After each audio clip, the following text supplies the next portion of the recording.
you guys want to get started, then I'll get started. I don't have a clock in front of me. Is it 7? It's It's about 7:05. 7:05. It's what? It's about 7:05.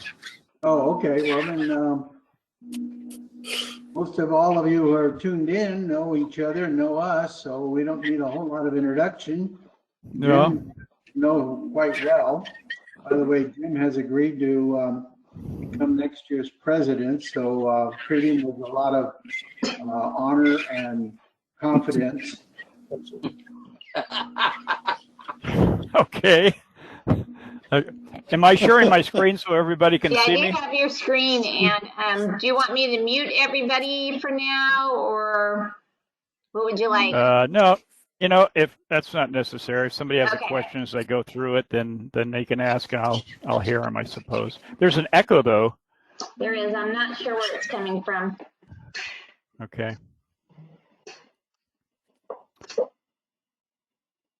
Well, I'll get started then. So last time, a couple of months ago, I was going through my basic workflow and went about an hour and a half and ran out of time. And there was a couple of other things, a couple of techniques that I didn't cover that I use regularly in my workflow. And so I thought I would share those tonight if I have time for both. One is frequency separation, which has been a technique that's been around for quite a long time. And the other is clone painting, which I learned from Mark Adamus, who's a photographer up in Oregon. And he has a completely different workflow that he calls clone painting. And I find some uses for that as I go through my pictures. But I'm going to start with frequency separation. Since there's not a lot of people here tonight, does anybody use frequency separation in their workflows when they're developing pictures? No. Okay. Does anybody actually, are you familiar with the term? Anybody familiar with the term? I'm familiar with the term because you have presented it briefly at one point before. Okay. Where different colors have different frequencies, and you can take the colors and give it more emphasis to each one of them by its frequency. Okay, so frequency separation is a technique that I've seen at least since the early 2000s.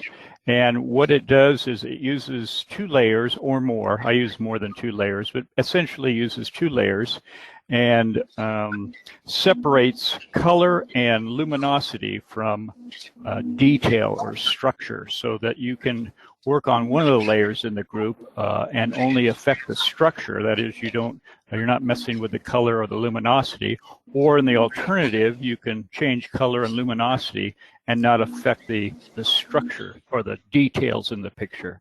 So that's what is called frequency separation, because you're separating structure or frequency detail from luminance and color. So I use it quite often. It's a very good technique that you can use with the clone tool or with the healing brush or regular brush.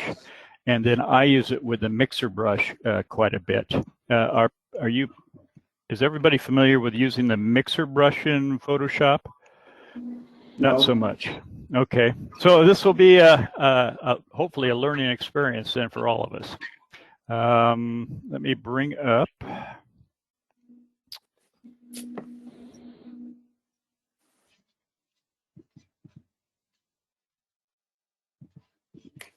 Okay, this is my first picture, and it is when I took it out the refuge. I don't know, maybe a year or 2 ago.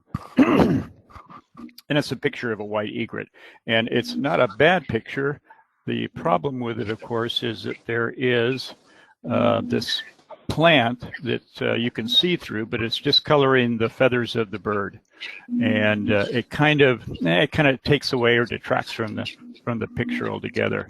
So using frequency separation, you can separate the detail in the feathers from the color or the luminosity of the picture, and then you can get rid of this the markings from the plant that's in front of the bird, in front of the lens, get rid of it so the bird looks the way it should. So I'll go through it kind of slowly. I'm going to set up the group that I use for frequency separation, and I'll explain it after I've kind of assembled it, put it together.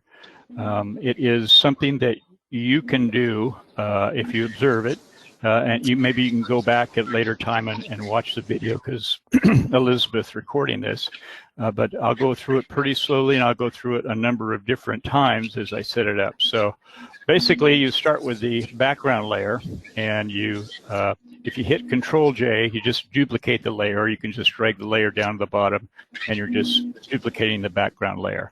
And then I always, or usually, name my layers, and I'll name this one the low, because this is going to be the low frequency layer that has color and luminosity on it. Then the second way that you can go about doing it, let me get rid of that layer, is normally I'll have numerous layers already in the layer stack. So if I were to add maybe a curves adjustment layer,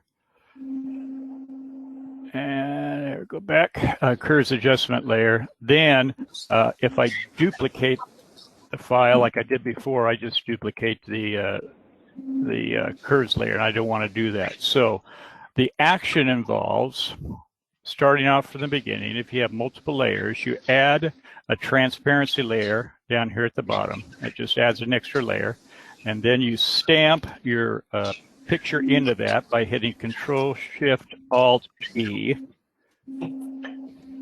Now everything below that top layer has been stamped into the top layer, and that's going to be your base layer. So I usually name that the frequency separation base layer.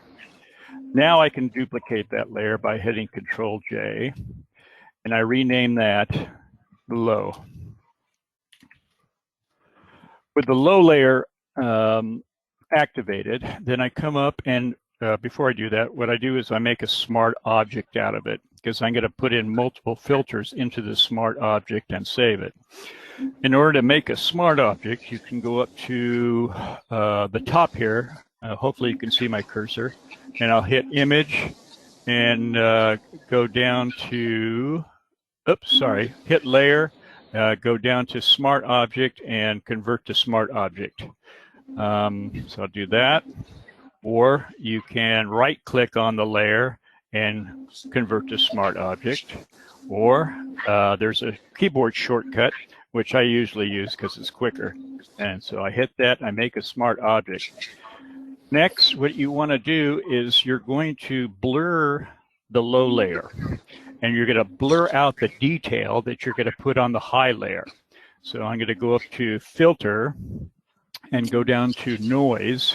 And in the noise area, there is a median filter. There's dust and scratches, add noise, reduce noise, but we want to use the median filter, and a bounding box will come up.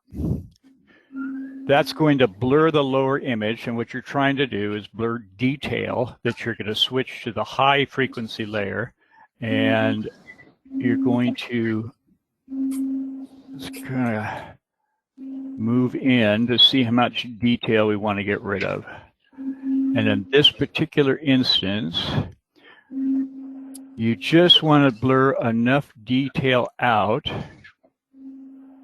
And I think I'll go about, try 8.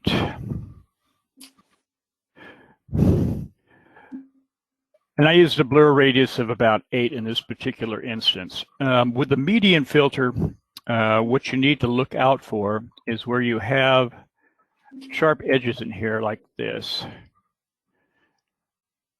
You can see that's a fairly defined edge. And when you add the median filter, if you add too much, you get what's called bridging. And right here, where I've added 8, you can see that I kind of filled in that gap here and wherever there's a sharp edge. And that's what is called bridging, and you want to kind of avoid that as much as possible. So I think I went a little bit too far with my median filter, so I can open that back up, and I'm going to move that back down to about 6. I still got a little bit of bridging, but I'm not too worried about it because I'm not going to be involved in those particular areas. And the rest of the bird, I blurred out most of the detail that I don't want, and I still have this discoloration here, which is what I'm going to be working on the low layer. So once you've decided on a radius for the median filter, you run the median filter one more time. So you're running it twice on the initial layer, and on the second time around, you want to have the exact same radius that you had on the first pass. So I'll do that. So once your low median filter is done, then I'll duplicate it by hitting Control. Before I do that, if I were to duplicate this layer, I would duplicate the smart object and the median filters which are contained therein. And I don't particularly want to do that because I don't need it, and I don't need to take up extra space on my hard drive. So what I'll do instead is I'll hit Control A, which just selects the canvas itself. It doesn't select the underlying smart object, and then I can hit Control J and duplicate that. And now I've duplicated the layer, but without the smart object. And I'm going to call this the low worker. Low worker, then I clip that to the low layer. And by clipping, I'm attaching the layer to the layer below. And to do that, you hover your cursor, your mouse over the border between the two layers and hit the Alt key. And you'll see that little bounding box come up, which indicates you're going to be clipping it, or clipping the layer to the lower layer. Whoop, it didn't do it. There we go. So now I'm clipped to this layer. Next, what I want to do is I'm going to now bring back that detail. So I go down to my base layer. I'm going to duplicate the base layer, and then I'm going to move that up to the top of the layer stack. At this point, we've covered up the blurred low, and we have a regular picture back. And in order to bring back the detail that we subtracted or blurred out of the low layer, I use the apply image command. And that's a command that I went through with some detail the last time I was talking. So I'll hit Control M to bring up the apply image, or what you can do is you can go up to image and go down to apply image. And there's the shortcut that I hit before, which is Control M. So I'll hit that, and it brings up my apply image bounding box. The source is the document that you're working on, the file that you're working on for split frequency. You can clone from another file, but I'm not going to do that tonight. So source document is the document I'm working on. The layer that we're going to be applying from is the low layer, not the low worker, but the low layer. And that's why I've named it, to keep things straight. And then I'm going to select a different blending mode, and I'm going to come down to subtract. Now with frequency separation, you're either working on an 8-bit image or a 16-bit image. If you work on a 16-bit image, then you want to pick add. If you're working on an 8-bit image, which I'm working on tonight, then I want to hit subtract. And so I'll hit the subtract. And then over to the right, down at the bottom here, there's a scale and there's an offset. If you're in normal mode, you'll notice that that's not there. Or any of most of the other modes, for instance, soft light, color burn, difference, all the other modes except for add and subtract, you won't see the scale and offset. And for frequency separation for 8-bit, you want the scale set to 2 and you want the offset set to 128. If you're working on a 16-bit image, which I'll work on later, then you want to go to add, oops, and you want to hit the invert button, and you want the scale to and the offset at 0. Okay, but we're working on 8-bit, so we go to subtract. The scale is essentially a scalar factor, which amplifies the regions of either the subtractive or additive differences between the two layers. The offset is the grayscale ramp, which on grayscale is going to run from 0, which is black, to 255, which is white. And we're picking middle gray for the 8-bit frequency separation. So once we've done that, we hit OK.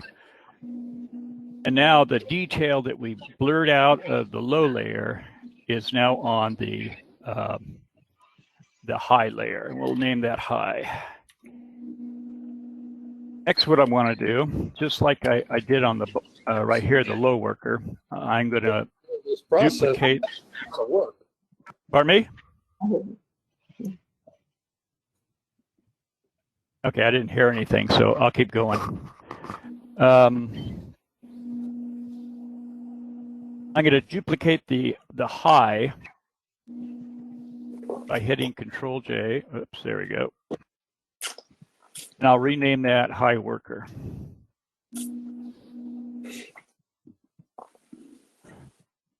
And next, what I'm going to do is I'm going to go ahead and do the same thing by hitting Alt and hover over and clip these two together. Next, I'm going to go back to the high layer and I'm going to change its layer mode to linear light. And presto changeo, our image comes back to us. Just look as it looked before we added all these layers. So let me do this. I'm going to add one more layer. You don't have to do this for frequency separation, but I do it because it's a visual aid when I'm working on the high layer, and that is to add a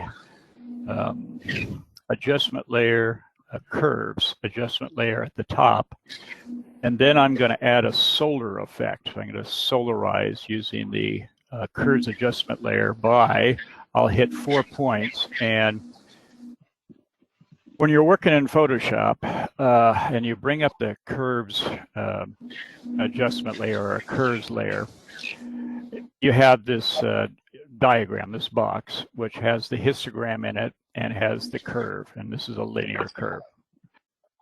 Photoshop has, and I think I told you about this on my last go around, has 4 color modes. They call color modes, or color models that you can use while working in Photoshop. And that is LAB, CMYK, grayscale, and RGB. For whatever reason, when Photoshop was when they first produced Photoshop in the 90s, or maybe it was the late 80s, the curves on 2 of the color models versed from the other 2. So what we have here is RGB. I have my lights on the left and the darks on the right. Default RGB is just the opposite. Two of the color models for some reason have the curves with the lights on the left and the darks on the right, and the other 2 have the darks on the right and, or excuse me, the darks on the left and the lights on the right. I have made it so it's all uniform, so that when I switch back and forth between different color models when I'm working on a picture, then I don't get confused by which side is the light side and which side is the dark side. So if you're working on this and you remember that my lights were on the right, or excuse me, my lights were on the left, it's because I've changed that around. And you can do that by going up to the curves there, go to the, where are my options? Display options. And in the display options, you have the choice of a large grid and a small grid. The large grid is divided into quarters, and the large grid is divided into tenths. And if you switch between pigment and light, you switch where the light and the dark side of the curve is. So mine's set up with the pigment side, and that's why you see what you see here. All right, back to the solar layer. What I'm going to do is I'm going to hit 4 points, and each one is going to be 20% from the next one. So I'll hit one here and one here, and one here, and one here. And then I drag the points down to the bottom like this, to the top, to the bottom, and to the top. And what we get is a mess. Okay. Mhm. Let's go back to Oh, here. surrealistic bird. Yeah. That's solarization. Okay, now I'm going to turn that off. Now I want to group my layers so they're in a group. And so I'll hit my top layer is selected. I hit my bottom layer, which is going to be the low. And I hit Control G. Or you could go in, let's go back. You could right click and group from layers. And we'll call it frequency separation, FS for frequency separation. And there it is. I don't need the base layer anymore, so I'll discard that. And now we have this group of layers that we have our 2 working layers, which I'll work on, and I can play around with the light and also the color on this layer as separate from the details or the structure of the image that I've separated off on the high working layer. If you'll notice one thing, I want to zoom in a little bit. Even though detail is separated from color, because of the structure here in the group, if I turn this off, there's not going to be a change. So we have the same image. Okay, let me go to demonstration. Let me start on the low on this one. I really don't need to change too much in way of structure. So I'll go to the low worker layer. And I'm going, how are we doing? Okay, I'm going to go ahead and use the mixer brush. And the mixer brush is in the toolkit here with the regular brush. And if you tap it, you'll see the mixer brush. And so I'll use that. And it works a little differently than the regular brush. If you look at the top, across the top here, you have a number of different controls, which controls what the mixer brush is going to do.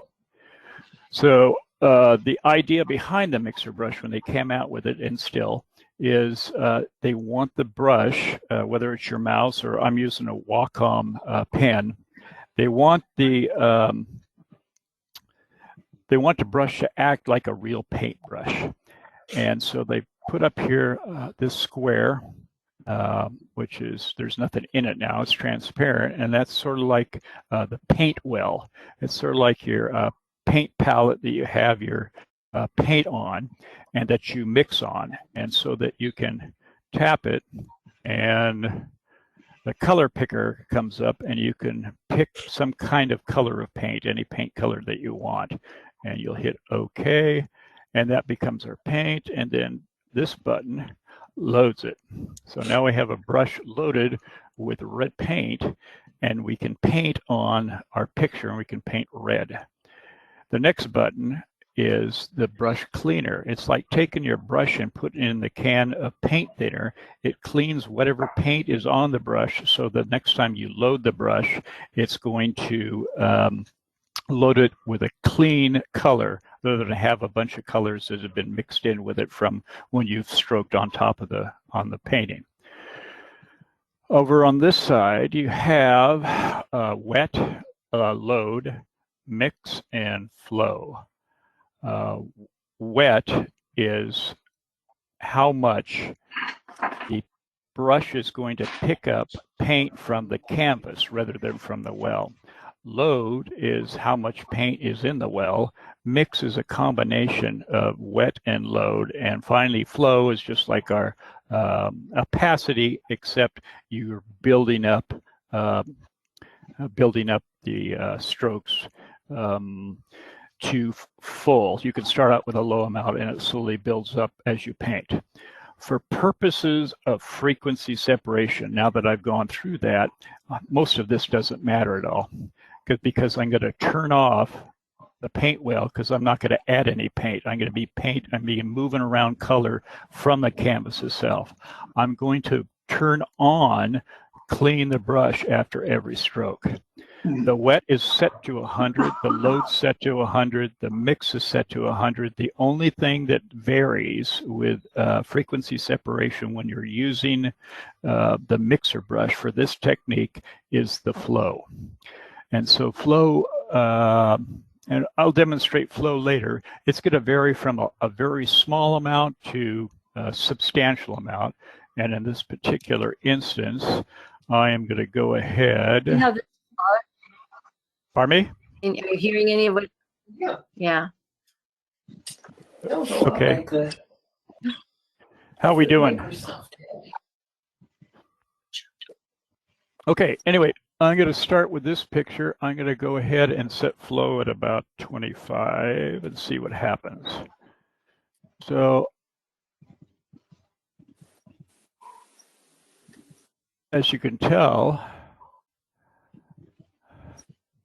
I'm painting with the paint from the canvas itself and the luminosity. And because I'm painting on the low, which has luminosity and color, it does not affect the detail. So I'm not really affecting detail at all. I'm just cleaning up and getting rid of the color that came from the plant that was in front of it.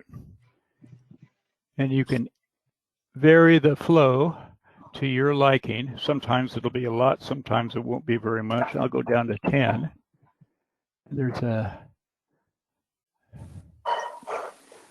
And with this technique, you can lighten and darken areas. For instance, there was no plant here, but I can, if I want to, I can lighten this up a little bit, or I can take that dark area and I can darken it down by pulling paint in from the dark area.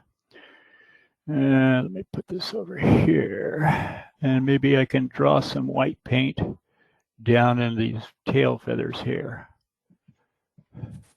So that is the mixer brush. One other thing that I probably want to show you, you can see the marks from the plant as it comes up. This is structure in through here. And so if I go, bring back here, if I go to the high layer, which has my structure, then I can use like the clone tool or the healing brush, and I can clone out that detail without affecting the color behind it or the luminance of it. And so that's what I want to do. And in order to see that close up, what I can do is unclip the high layer and then add that solar layer. And now if I look at my picture, and hopefully you can see this, I can see these lines running up, which are the plant. And I can take my, I'll use a clone tool, and I can take my clone tool, and I'll use 100% flow. All right. And I can clone that structure out. And so I can make it, basically I can make that disappear and have it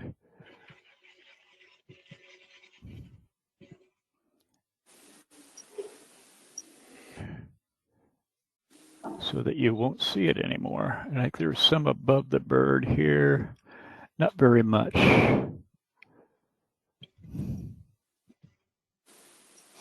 Okay, and I'll take that solar layer off and reclip this, and that nasty looking structure that was there before is now gone.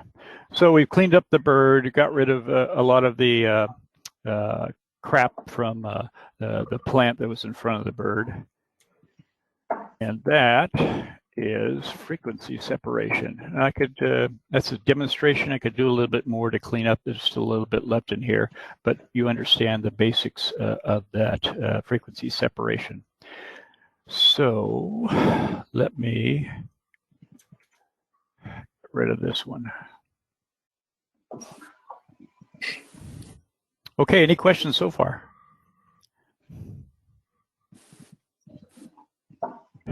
How we doing? Hanging All right. in. Hanging in. Okay. Now I'm going to go through and I'll show you how to make that action. I'll run an action that I have already. It takes about 2 seconds to do, you know, what took me 5 or 10 minutes to show you. I can make I'll make an action as we go through it. And if you want to have the action, then I can send that action to you. Go back here. And I'll bring up, let's bring up this vase.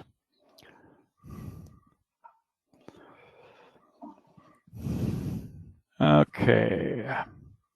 So here's a picture of a vase. I took this many years ago, and it's sitting on a piece of, I think this is white plexiglass. It might be black plexiglass with a reflection, and then a white background. And there's some dust spots, and there's some, if you look closely, you'll see dust spots here and there, and there's also some lint and dust on the plexiglass itself. On the vase, there are, I don't particularly care for this, and this is something that I would want to take out. And it's kind of difficult to do, to make it look really nice using either the Healy brush or the clone tool, because you tend to get discontinuities when you, of neighboring pixels, when you try to clone in something as exact as that. So frequency separation works very well when you want to take out things like reflections in the vase. I have a picture here that I'll probably get to that's a portrait, which is another great use for frequency separation, for smoothing out skin, taking out hot spots, equalizing the skin colors, taking out hot areas of the skin, taking out reflections from glasses. If you've ever run into that when you've taken portraits with somebody wearing glasses and you get a reflection in the glass and you can't see their eye. So you can get rid of that fairly easily by using frequency separation. But this particular example also gives me an opportunity to show you a couple of other things that you can do with frequency separation. So I'll get to that in a second. All right, so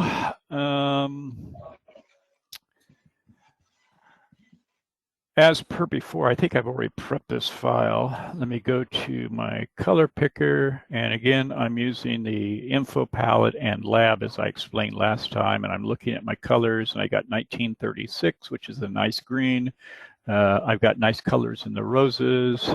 My background is, as you can see up here, read 00. It's a neutral background, as is the plexiglass down here. And I think I already did some alpha channels for this, so that'll make things go quicker. So let me go ahead and I will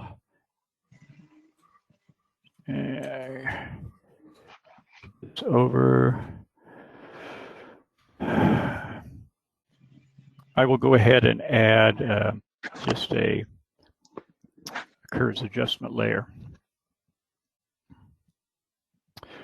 And I think I explained this last time. Usually I work on 3 monitors and I have everything spread out. When you only have one monitor, I'm constantly switching back and forth and having to close palettes and open palettes back up so that things don't go quite as smoothly.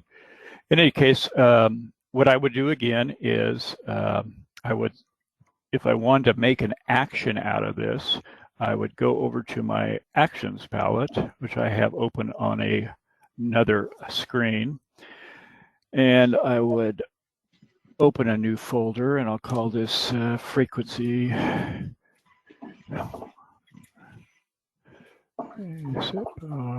separation demo action. And I'd hit OK. And then I would open a new action, and I'll just leave this, call this FS. And I'll hit record, and now I'm recording the action. So again, what I'm going to do is I'm going to come down and add a transparency layer. And then I'm going to stamp the image into that by hitting Control Alt Shift E, or Command Option Shift E on a Mac. I'm going to rename the layer to base. I am going to then duplicate the base layer and call that low.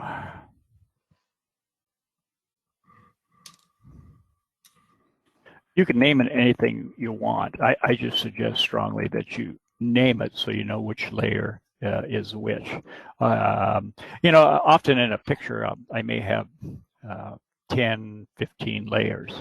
And if I have background and then I have another layer that I didn't name, and it comes up as background copy, and then maybe layer number 1 or layer number 2 and layer number 3, I really don't have an idea, or I lose track of what I've done on those layers. So by naming them, it gives me an indication of what the heck I've already done and what's on that particular layer. So that's why I name them.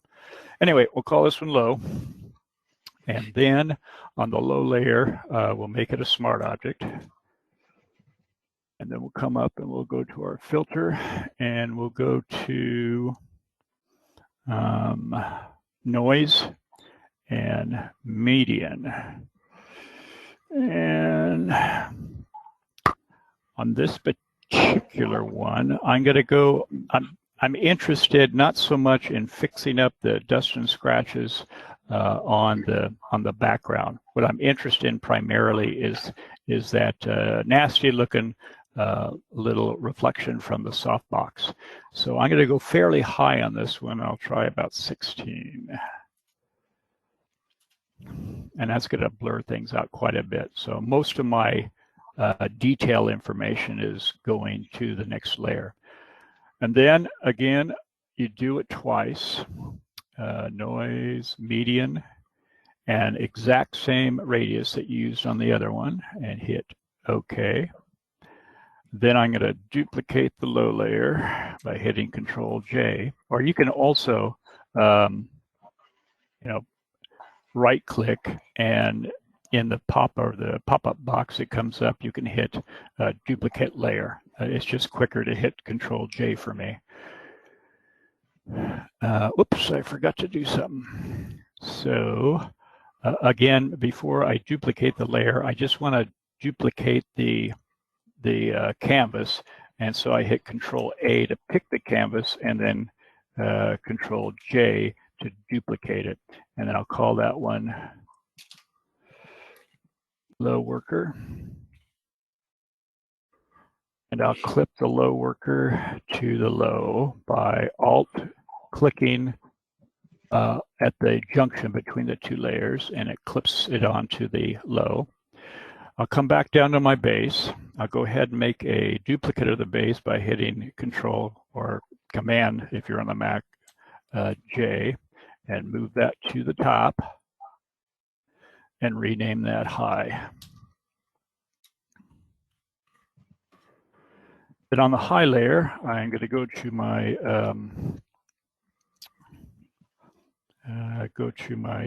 apply image. Again, I'll use subtract because I'm in 8-bit mode, I believe. Let's make sure I'm in 8-bit mode. I'm in 16-bit mode. Okay, so I'm in 16-bit mode on this one. So I'm going to change the apply image from subtract, because I'm in 16-bit mode, to add.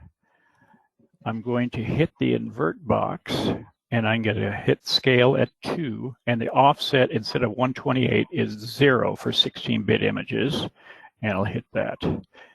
All right, and I don't see anything there. I must have done something wrong. Let's go back to our base. There we go. And name that high. Okay. And, there's what I went wrong. I had the merge layer up. Again, you want to check your source, which is this document, and the layer that you want to apply from is the low layer. I'll go low. And now our detail shows up, and we'll hit OK. Now I duplicate the low or the high layer,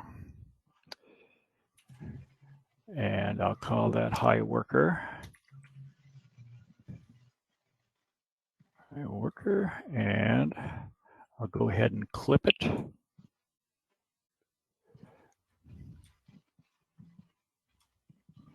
And I'll come down to the high layer and change the blending mode to linear light again. And now we have our picture back the way it was. Once again, I want to add that solar adjustment layer. So come up to curves, and I'll hit 1, 2, 3, 4, and up here, there, and there, and there we go. And now I'll go from my low up to my solar and make it a group and get rid of the base. And we'll call this FS for frequency separation. And now we're ready to start working. So let me open this up, and I'll rename this solar. And I'll stop recording on my action, and let me get rid of this. Group and content. So now we're back to our curves layer. Now if I go to the action that I first made, it's going to go through a few extra steps, unfortunately, but it should work.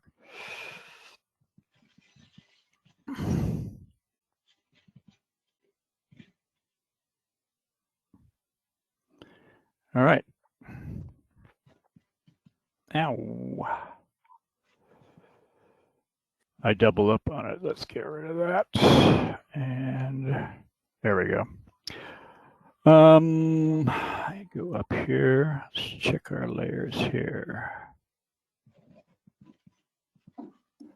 And we're at 16 like we should be. So one thing that you need to do if you're making an action is to, after you make it, you want to go into the action itself.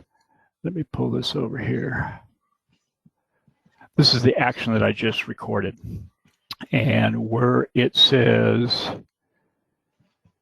median filter, you want to check this box and you want to check that box. And when you do that, unless you do that, then the filter, it won't stop, so you can adjust the filter. If you check these boxes, the median filter bounding box will come up. It'll let you adjust the frequency, or not the frequency, but the radius of the median filter, and then it will, when you hit OK, it will carry on with the action. So I'll put that back over there. So let's take a look at this thing right here. And I'll go to my high worker, And I'll use the healing brush and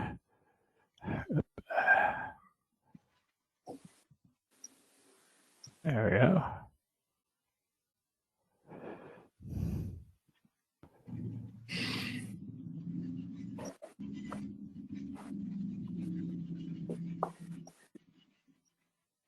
Okay, let's get in there. Now I'll go to my low worker, go to my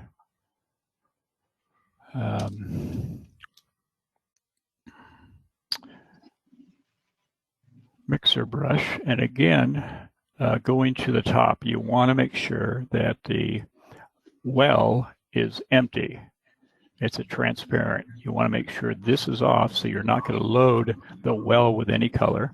You want to make sure that clean the brush is on, wet is at 100%, loads at 100%, mixes at 100%, and flow is going to be up to you.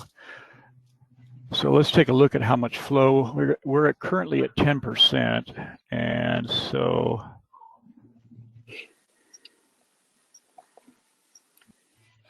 at 10%, that's not too bad. If I reduce the flow down, let's reduce it down to 5, then I'm not pushing as much paint. You can get very, very delicate as far as the color transfer or the light transfer, depending on your flow. If I raise it up to, let's raise it up to about 26, then it happens very fast and it might get too dark, too fast, and not be the color you want. So I usually try to go as slow as I want or as low as I want, and then build up from there. So we'll kind of come up here.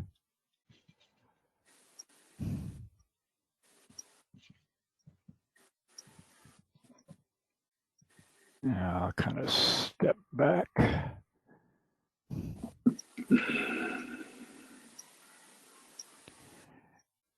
And so you get a nice smooth transition and get rid of that reflection. So frequency separation works really well where you want to separate the light and color from the detail.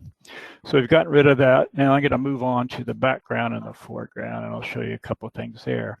You can add layers into your frequency separation group.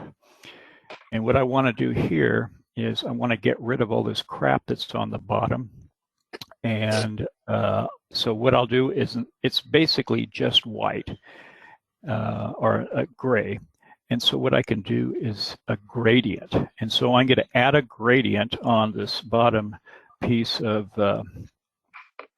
glass, and I'll add a gradient on top. And with a gradient, I can give it a little bit of directional lighting in the background. So I'll put that above the high worker. And in order to add a gradient, all I'm going to do is add a blank layer, which does absolutely nothing. And then I'll come over here and I'll pick my my gradient colors. And so right now I'm at pure white, and I'll drop that down to about 96 in lab. 96 in lab is equal to about 250 in RGB. Actually, it says 243 over here. So that's what we have. If you go all the way to 100, then it's 255. So I want to keep it a little on the low side. I'll go 97. And that's 246. When you're, picking a high and a low point, I usually use between 246 and 250, depending on the brightness that you want. Anything over 250 is blown out. It'll just be completely blown. If you have a lot of fine detail in the highlights, then I usually like to keep it between 245 to 247, so that you maintain a really bright, but you also maintain that fine detail in the highlights. That's just me. As far as the lows, if you go 15 on the low in lab, it's almost black. 15 is about the darkest you can get and still pick up some hint of detail in the shadows. And so I'll go 15, between 10 and 15 for shadows on a picture. In this case, there really isn't any shadow. So I'll go back and hit 97 for my high. And if I come over here with my color picker, I'm looking at 92, and I think I want to drop that down to maybe 85 for my gradient. So I'll go 85. Okay, and now I hit my gradient tool, and I will go ahead and draw a gradient from about here down to about here. All right, so it's a little bit lighter, not a lot, a little bit lighter from this side. It's going to be a little bit darker on this side. And now I'm going to go over to my layers palette, or channels palette rather, and I'm going to pick out the area that I want to limit the gradient to, which is the alpha 3. So I'll come here, I'll add a mask, go to my apply image. And in this particular case, I'm using apply image to apply that alpha channel, that mask, to the mask here. And so I'm going to go to RGB. Here we go, alpha 3. And go to normal. And so now we have this nice transition, which is clear without any dust spots, or it should be. What is that? On my computer screen. Okay, so no dust spots, a nice clean gradient on the bottom and then or on the top, and I'll do the same for the bottom. So I'll make another layer, and I'll go over here, and I want this one to be about the same, I think. Maybe a little bit darker. So I'll go here, and you can play around with it. I mean, it's whatever you want to put in here. So I'll put 94, 93. Then we'll come over here, and I'll put in 80 for the bottom. I'll draw a gradient on my transparent layer from here to here.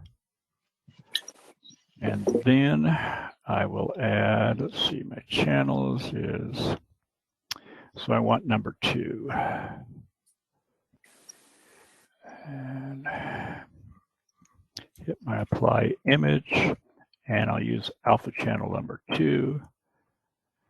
And then I want to come back to my channels, and I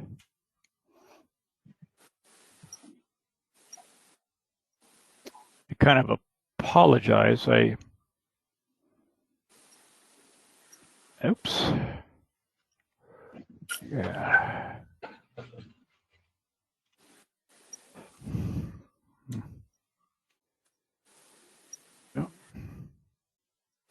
Okay, and I don't know why that didn't work before.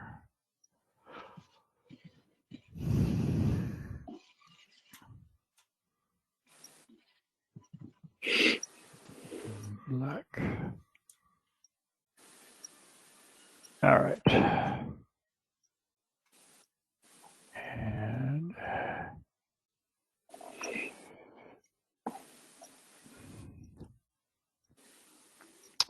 let's go to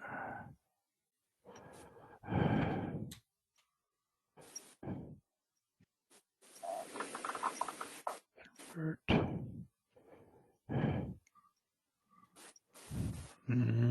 I keep screwing up.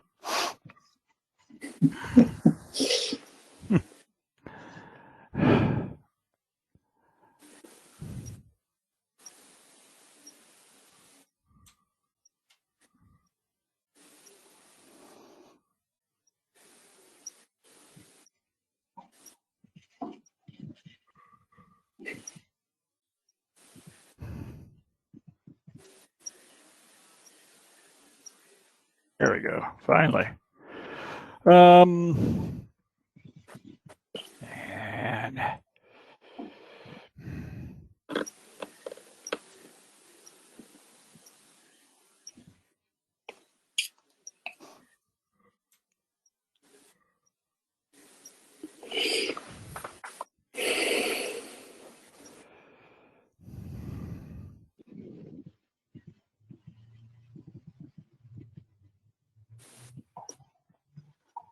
okay.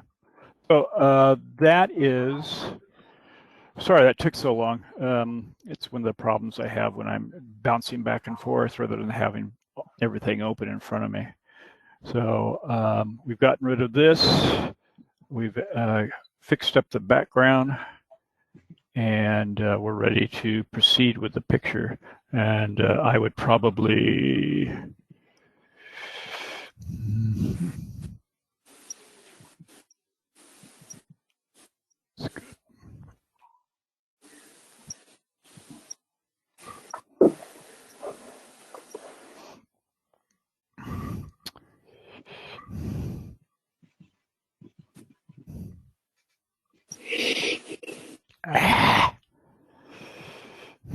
I've had more problems with my computer today. Anyway, that is another example of what you can do with reflections and also adding in gradients into backgrounds on product shots. So, and you can use those gradients, you can add in layers into the group of the frequency separation. So another example of how that comes in really handy. So any questions? Is everybody still awake? Yeah. Well, it's, what you're showing me is that it's very many steps to do, and you have a great deal of knowledge that you've built over the years as to the numbers that affect the brightness and darkness. You know that a 298 or whatever is in this area, where if it's 15, it's all washed, it's blacked out, and you can't see it. No shadow, no details in shadows. That's great knowledge to have. And it goes along with what you're doing, is knowing all of these different, you have this whole database in your brain to choose from as to what you're doing. And it's very impressive. Well, I appreciate it. I'm hoping that you can utilize this if you go through, you go back and watch this and look how frequency separation can be of benefit using the different tools that you ordinarily would use anyway, like the clone tool or the healing brush or the spot healing tool or the regular brush, and then also try to incorporate that mixer brush in. It really makes taking out reflections, softening skin, doing portrait work. It makes it a great deal easier, saves a great deal of time.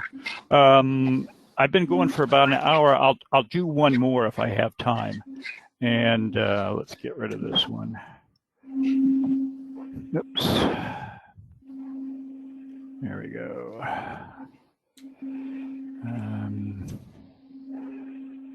No, we're not going to save changes. And I'll come over to this one here.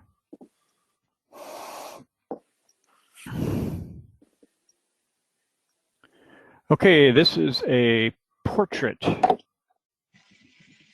This is a young couple that got married, and I did their engagement photographs and then the wedding. So this is their story, so to speak. Okay. I think I've already run my noise reduction action on this. No, I don't think I did, so I'll go ahead and run that.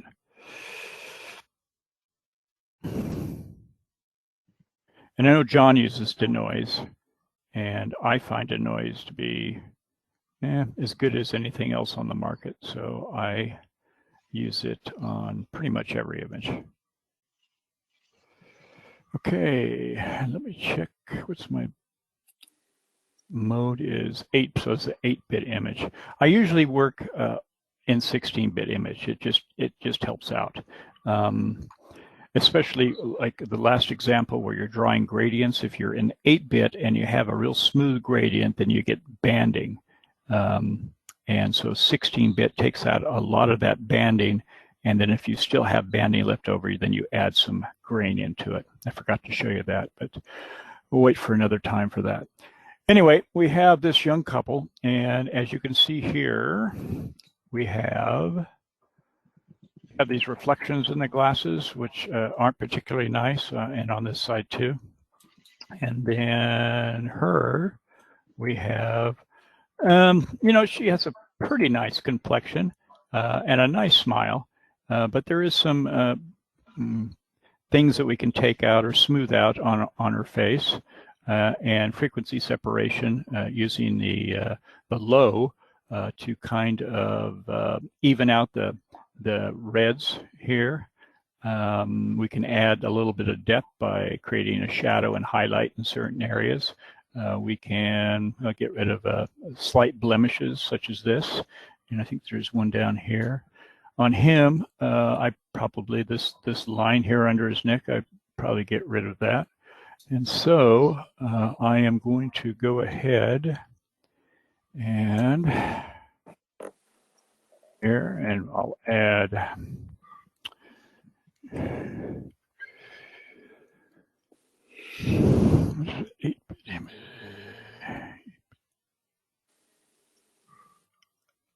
I'll add my frequency separation layer.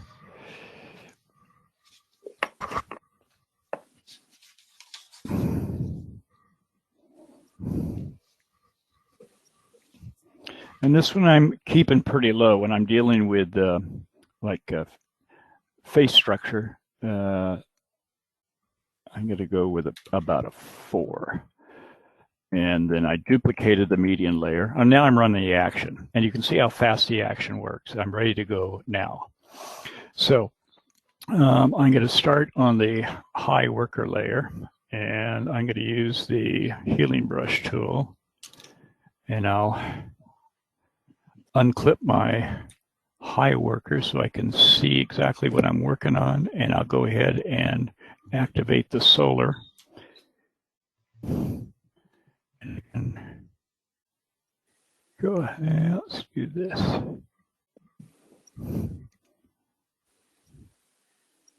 There we go. Actually, I don't care for that much. I think I'm going to go with the clone tool and bring the flow down. All right, that's better. And I'll go through this pretty quick. One thing when you're using the clone tool is that for most of the time when I'm working with frequency separation, not necessarily in other circumstances, but up at the top there's this align layer or align button. And what that does is if I pick a source by hitting Alt and clicking, that picks my source that I'm going to clone from, and I'll come over here and I'll clone. And you can see the source is here, and I'm cloning over here. If I move to here, then the clone source moves also. It matches the movement of where I'm cloning to. If you uncheck the align button, it's not aligned anymore, and what happens is I pick a clone source, and it sticks to that clone source no matter where I clone to. Oh, there it goes. Now, how did you release it? You just click on the align button. The line button, no? Yeah, a little check mark at the top of the clone tool. It just says aligned. Okay. That's something I have found that even if you're using the healing tool, it has a tendency to do the same thing. Wherever you choose to start from, it kind of follows you. Yeah, I tend to turn that off so it doesn't follow me. Now, there are certain circumstances where it's very helpful to have it aligned, but this is not one of them. Anyway, also, you want to make sure when you're cloning, either with the healing brush or with the clone tool, that you have it for frequency separation purposes, that you have it on the current layer. And so I'm going to move around the image a little bit. And I can see some of these blemishes down here. And I'm just going to clone these out. And there goes the align button again. And I think it is a bug that I have in my system because I have to keep a constant eye on that align button or it'll slip back. And there it goes. Get rid of that. I'm not going to do a lot of detail because we're kind of short on time, but I wanted to show you what you can do with skin. Frequency separation, as I mentioned before, has been around for a number of years. And when I first saw it in the, I don't know, 10 years ago at least, most people were using Gaussian blur instead of the median filter. I think most people still use Gaussian blur, but you can use really any of the blur tools to blur the low layer to get rid of or to transfer the detail to the high layer. The problem with Gaussian blur is that on hard edges, for instance, this edge along here is a hard edge. If I were to use Gaussian blur instead of median, then you tend to get halos and you tend to have color shifts along those halos, which weren't in the original picture. So also with hair, flying hair, if you're like these up here, it's pretty easy to get rid of those with a medium brush and not leave any halos. But with the Gaussian blur, you tend to get halos around thin hairs, which are a pain to get rid of. So I use the median filter. As I said, you have to be careful with your radius when you set up the median and make sure that your corners aren't bridged too much. But other than that, the median filter does a really nice job. And there's a hot spot right there. I'll take that out. So I'm being very careful with her. Over here, let's move to our guy. And let's see, take this line out.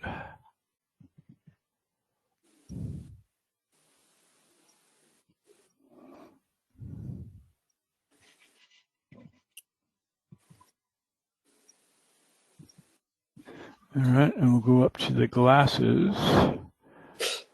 And glasses can be a real pain. So we'll go ahead and clone these.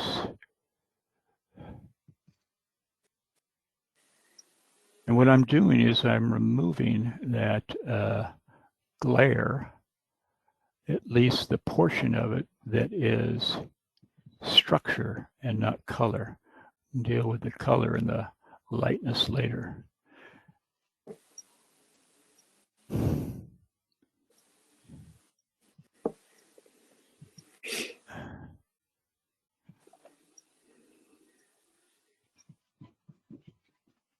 Now, unfortunately, because of that glare, a lot of the eye is gone and there is no structure, which means that not right this second, but I'm going to have to rebuild structure in the eye on a separate layer outside of frequency separation.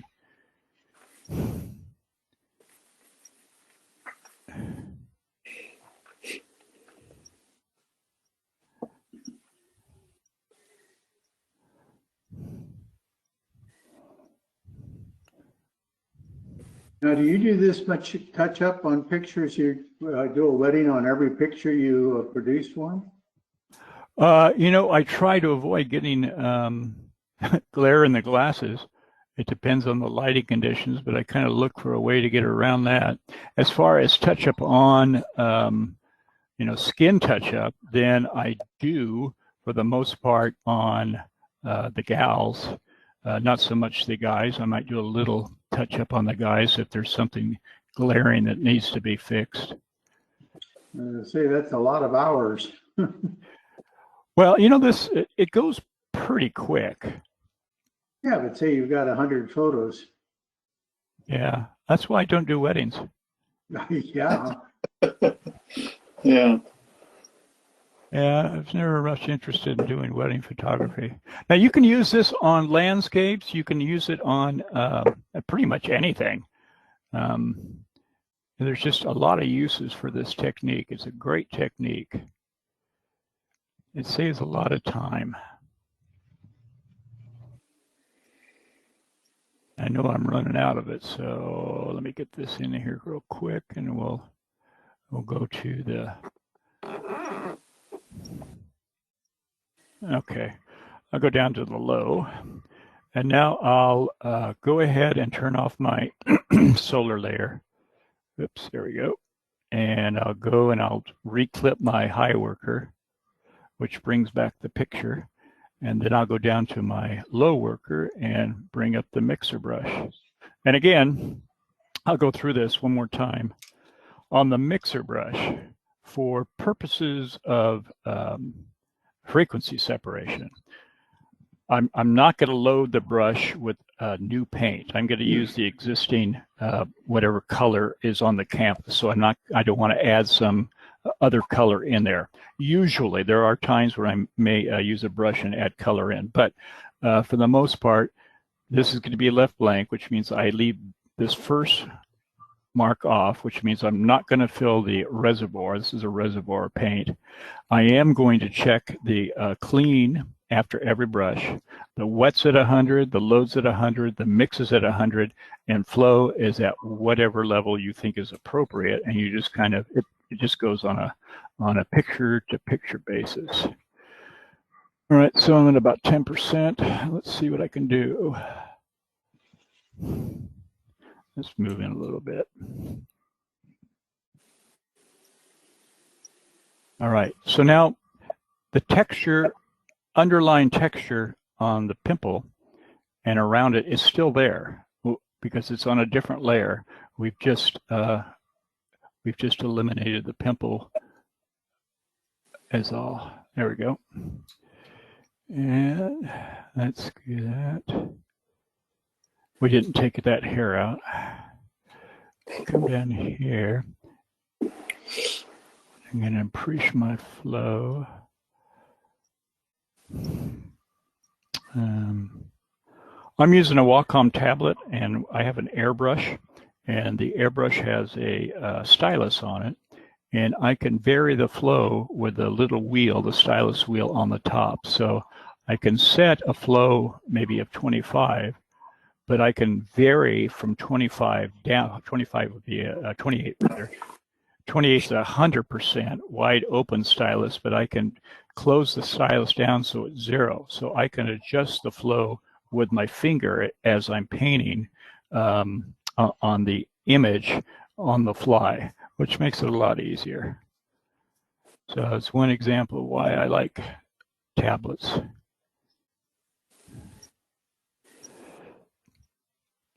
So we can spread, you gotta be careful.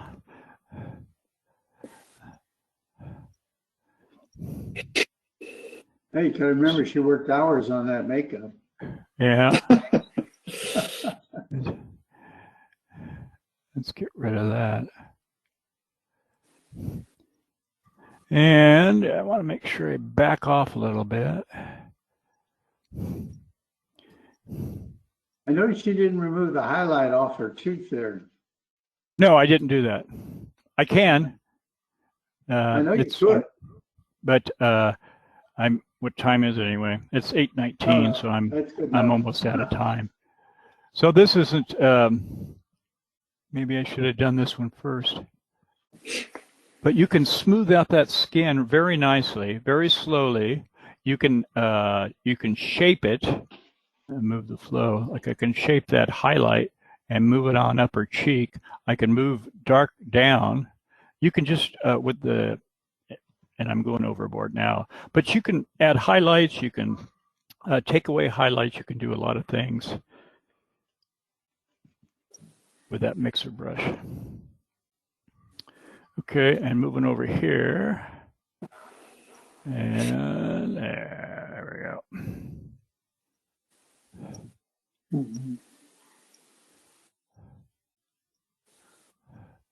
go. Get rid of that. All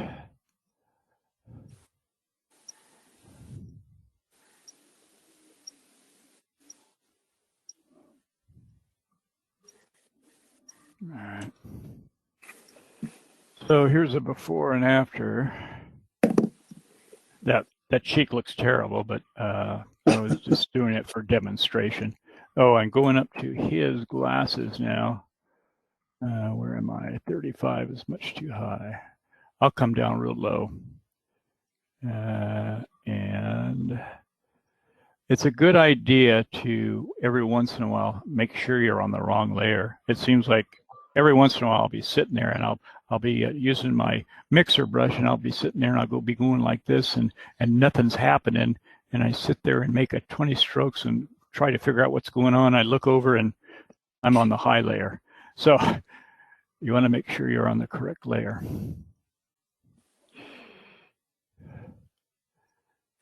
Anyway, that is the idea. There we go.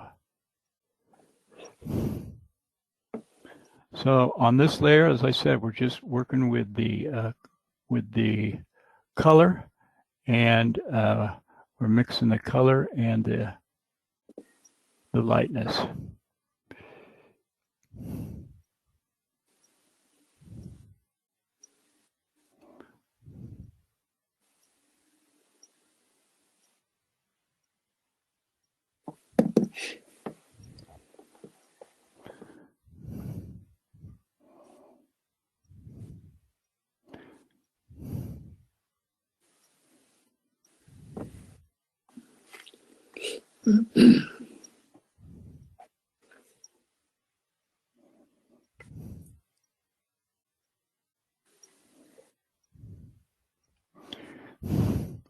Now, in this area, I would go to a different layer outside of the frequency separation, and it would take a little bit more work to get this eye in shape. Or if I had another picture of him, then I could use the eye from another picture and bring that in. And let's take out this hot spot. And let's go back to You could even put a frog in his eye. You could put a frog in his eye, you could do that. You'll never live that one down. Yeah, I'm not sure I really want to. No, I don't think you do. That's true.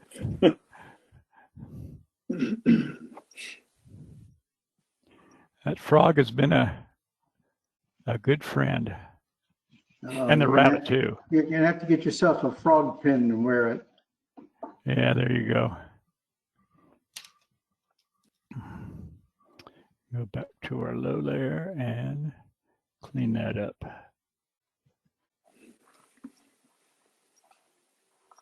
Anyway, that is a frequency separation on a hurried one done on a portrait. I think frequency separation was originally developed for high fashion and glamour beauty for magazines, and yeah, primarily for that purpose, and not for other things like landscapes or taking reflections out of glasses or things of that nature. But as you can see, it's really handy in just a wide variety and pretty much any genre of photography that you do. So that is all I had for tonight. Very good job, Jim. Very good job. Let me bring this back over and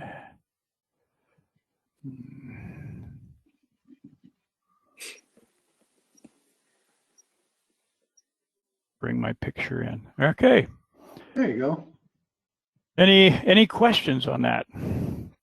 Jim, what programs have you been using tonight? Photoshop. Just Photoshop? Yeah, I used Topaz denoise too for one picture to take the noise out, but everything else was in Photoshop, and I think one picture came in under Bridge before it went into Photoshop because it was a raw file. Yeah. Good.